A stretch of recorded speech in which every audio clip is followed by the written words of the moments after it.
The rise of empires, you say? Tell me more. Gladly. So, after the rise of horticulture and pastoralism, within a couple thousand years beyond that, sort of about 8,000 years ago, 6,000 years ago, that time period, you start to see the rise, especially by about 5,000 years ago, is actually when you really see this develop. So, about 5,000 years ago, you have the rise of what we call agriculture. And by agriculture, we mean that it's farming, like horticulture. It's also using domesticated animals, like pastoralism, but it's kind of combining those and using animals to do your work for you, to do things like draw plows and use them for their manure to make the crops more productive. So that's huge. And then it's also permanently cultivating the land. So you plow the land, you manure the land, and as a result, you can use the same piece of land over and over and over again, and also make the land incredibly productive for several years. So with agriculture, you go from having minor surpluses, so some amount of extra food beyond what you need, to suddenly tons of extra food. Because now you're moving from mimicking the environment to shaping the environment. This is also around the time period when humans start doing things like huge irrigation, where you actually do things like, for example, in Indonesia, doing major flood irrigation control systems where you can send water down different waterways, which traditionally was controlled, among other things, by temple complexes, which is interesting. But anyways, send water to different farmers down canals, right? And in Mesopotamia and among the Holcomb of Arizona, you start to see huge irrigation canals. You start to see the Egyptians modifying, using the floodplain of the Nile and also drawing on it and making canals and things to use that as irrigation. So between irrigation and animal dung, and the invention of the steel plow, suddenly you go from sort of mimicking the environment, humans acting like a forest fire, as with slash and burn, to suddenly now you can just kind of straight up say, this is my piece of land, and I'm going to make it be a good, productive piece of land, and I'm going to stay here. And so you see the birth of huge yields of food. Not always how it works. Certainly there's agricultural groups who fail, agricultural groups who run out of food, and that's indeed why you see the decline in the archaeological record. Groups like Dynasty 3 in Mesopotamia that declines over time because, as far as we can tell, they over-irrigated the land and the soil got really salty. The ancient Holcomb in Arizona, so you certainly have agricultural groups that collapsed. Classic Maya, that's probably one of the reasons why the Classic Maya left the large cities and became smaller villages. So agricultural groups sometimes decline because the high yield stops. But at least for the short term, agriculture suddenly boosts how much food you're producing like crazy. Huge surpluses of food. And that matters. Now I want you to think, why does that matter? And now I want to answer that question. Huge consequences. When you have that much extra food being produced, first of all, you have a huge population suddenly. And you also have a concentrated population, right? Because when you don't have to move around to keep making new plots of land be farmed, you don't have to move a herd of cattle around, but instead can keep it all close by and use the same piece of land over and over.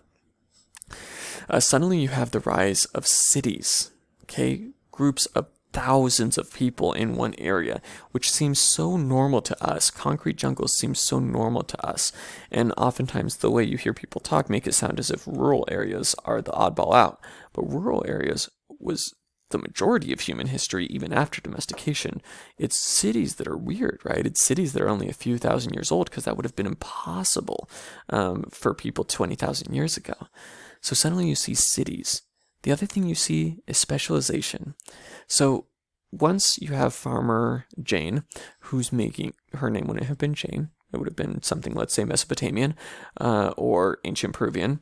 But once you have Farmer Jane producing enough food from a farm that's been an agricultural area, again, got sophisticated farming techniques, suddenly she's producing enough food for, 20 people.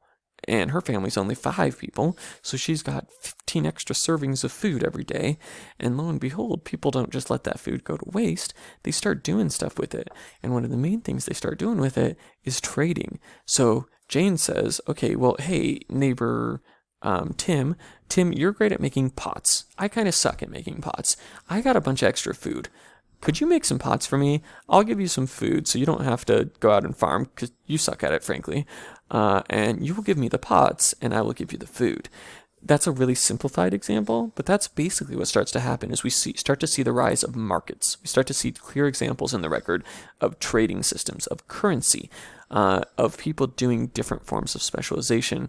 And as a result of that, people start going into all sorts of different jobs. People start focusing more on certain types of invention, right? You have people like blacksmiths suddenly develop, and you start to see more and more use of metal, and suddenly things like metal swords and metal projectiles, metal wheels, chariots. We start to see where this is going. Huge technological changes within just a few thousand years. After tens of thousands of years of relatively slow technological change, suddenly technological change just like skyrockets. When you have a huge surplus like that, you suddenly have the capacity for full-time religious specialists, priests, or priestesses that don't have to be part-time farming, right? They can focus all of their time on things like writing prophecies. For that matter, you have people that can focus full-time on writing. So writing develops around this time period. And we believe that it is because it was used initially probably for trading, for people to record the trades and the taxes that they were doing.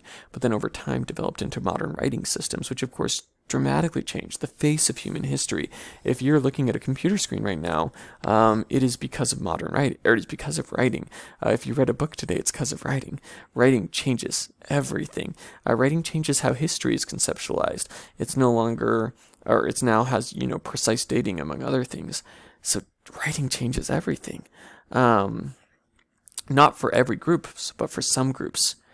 Now, those are some of the arguably positives, I suppose. I don't know if I'd say positives or negatives. I'm an anthropologist, so I'll just say neutrals, but the neutrals of it. But there's also the rise of governments around this time period, which I think you could look at as a positive or a negative or a neutral, but you start to see the rise of political elites. Again, before this, you had things like with horticultural groups anciently, you would have had things like big men, these sort of chiefs of a village that help redistribute things. And you would have had with, for example, big pastoral groups, you would have had leaders of lineages, elders that would have been in control of things. But you now have actual leaders that are full-time leaders because they don't have to produce their own food anymore. They can tax other people for their food. Now, why would people put up with this? This is one question. It seems like the earliest agricultural leaders, for example, in ancient Egypt, were probably controlling the irrigation system. They were people that were highly persuasive and able to get people to start working on irrigation together and able to have a vision for how society was supposed to go. And then over time, they were able to kind of make things into a taxation system. So taxes probably didn't arise all at once. It probably started more as tribute and as redistribution, but over time you get the rise of political elites, full-time political leaders. Eventually that manifests as things like kings, dynasties, emperors, empresses, all of that. You have political elites. After a time, that leads to the rise of empires. You have groups that have political elites that want more power, that want more land, that want more control, especially if their land isn't yielding enough, so they go and conquer other lands. So we suddenly start to see true militaries. It's not that there wasn't fighting before that. Certainly human groups have probably had conflict as long as there's been human groups to some degree, but standing militaries, right? Because suddenly you have soldiers that can be soldiers full time. They're not sort of, as we sometimes see with small horticultural groups. You'll sometimes, even nowadays with modern horticultural groups, if the government's not around too often, you might see, for example, revenge, where like a group of one village goes and kills some people from another village because of a feud that's going on between two villages. But this is different, right? With the rise of agriculture, you can suddenly send food to an army and have armies of thousands of people that can go and invade territory. You also suddenly start to see huge wealth inequalities. This is the time period where we see some people having very large houses and some people having perhaps none at all. It's pretty hard to do something like that in a foraging band, right? It's pretty hard to say, I get all the food, especially because you might hunt well today, but then tomorrow you might not get a hunt at all. So people tend to share resources very much. So for most of human history, sharing was the norm. Even in horticultural and pastoral groups, there tends to be quite a bit of egalitarianism. There's distinctions, usually by gender and age, but the distinctions are relatively small compared to the fact that for the most part, people are sort of obligated to share resources. Suddenly we see wealth inequality. Wow, wealth inequality, writing, different types of technology, empires, dynasties, things are so different, all because of how people were making food. That's not to suggest that food is everything. Certainly there were individual humans that made individual choices that drove all of these processes. And they couldn't have happened without a lot of other things, such as language and culture and earlier forms of technology. But that change to farming changed everything. Or as I like to sometimes say, you get to major in interpretive Russian puppetry because ancient humans invented agriculture. And what I mean by that is the fact that you get to have some extremely specific major and job is because of agriculture. If everybody has to produce food, nobody can specialize. Once food starts to be such a huge surplus, people start to specialize. We see the extreme example of that in a nation like the United States, where less than 5% of the population farms, and the other 95% do with thousands of different kinds of career: social media consultant, college professor, welder, all sorts of different things. So agriculture, suddenly we have cities, hierarchy, specialization states. It changes everything. And it kind of changes everything for those specific societies like China, like Japan, like Korea, like Mesopotamia and Babylon, Iraq, ancient Israel, ancient Egypt, Central African kingdoms, Incan Empire. You have huge changes in areas like that. But then a lot of those empires then absorb / take over or just influence the other groups around them and get bigger and bigger, right? Think of things like the Roman Empire. So this eventually doesn't just shape the specific societies, but it shapes the entire world. Your life exists the way it does in large part because farming got invented. We all depend on surplus, for better or worse, right? So a lot of people would say this was the start of, quote, civilization. Civilization is a term in anthropology that we use specifically to mean city-based society. It doesn't imply that societies without cities are any less civilized, if by civilized we mean good or worthy or intelligent. Many hunter-gatherer groups are obviously equally good and worthy and intelligent as any other group, so civilization is not meant when it's used in an anthropological sense to imply more civilized. That's the way that term gets used in modern English. That's not the way anthropologists mean that term. What we mean is cities. When groups start making cities and empires, if anything, we kind of mean that term negatively, because that's when we start to see inequality and war. But anyways, this is around the time period that we see the rise of these huge cities and these huge empires.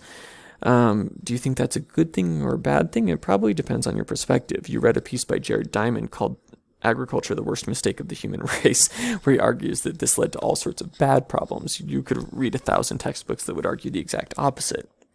You know, again, when I was in school, we were taught that this was sort of the beginning of the arts and the sciences and stuff. Well, I mean, that's kind of a load of crap. There was very complex and advanced art for thousands of years prior to the rise of agriculture and continued to be in hunter-gatherer groups, and certainly scientific experiments with different techniques and things like that. So it's kind of bullcrap, but it is true that a certain type of art and a certain type of science and a certain type of history arose in this time. So it shaped the entire world for better or worse. And it's worth knowing about and understanding this just revolutionary time in human history.